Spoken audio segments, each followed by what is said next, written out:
Hello, my name is Brian Dibble. I'm the owner of Services Supply Militaria. We had a recent email that I thought was really interesting and totally understandable. A guy asked whether or not he could, whether or not the liner was glued in, and of course we don't glue them in when we make them. Nobody does, but they do get sticky, and I realized at that point, wow, I had a hard time getting some of my liners out over the years, and I've learned a few tricks because obviously I've made a few mistakes. So one of the tricks is when you're taking the liner out, if it's tight, like if there's a net on it and it's been there for a while, or if it got wet and put back together, sometimes the paint gets a little sticky. One of the things you want to remember not to do is grab the webbing itself. Don't grab onto the webbing directly.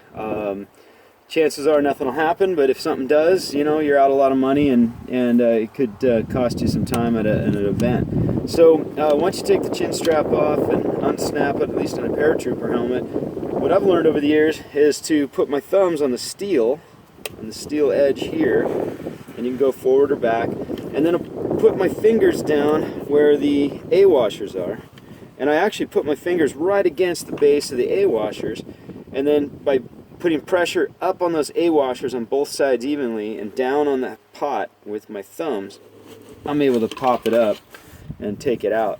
And of course, applying a net, you want a net that's big enough. You want to make sure it's cinched in. I've seen guys, loosely tie string. You can also tie a piece of thread through to hold it tight. Tie the thread, and then when you stuff in the liner, the thread breaks and the liner is in there tight, but the net stays in super tight. If you have one of those nets that likes to slip out or likes to get a little bit loose. And also when you're putting in your liner, make sure that you're not hammering down on a corner, because you're going to end up cracking the edge. You don't have to worry about it getting too tight. If you look at period photos, you're going to see the edge of that liner sticking out. So it's perfectly fine as long as it's not rolling around and loose. So, once again, with the liners, airborne liners anyway, you unsnap them. A lot of times, see the bales are tight against the pot, and so that also helps squish it in. Sometimes it gets hung up here, so you kind of watch for that.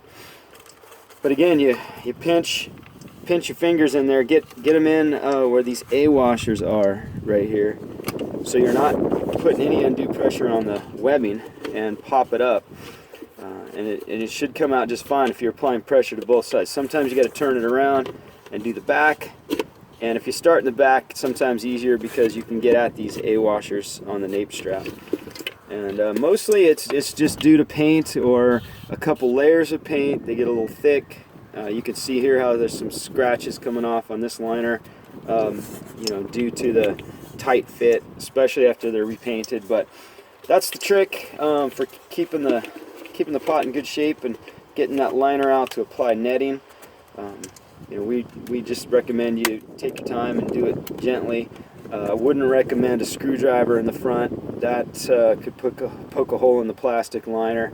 I've used a rubber or plastic ruler before and placed up there and wedged it, but my method of using your fingers and pressure on both sides tends to work really well. So hopefully that helps.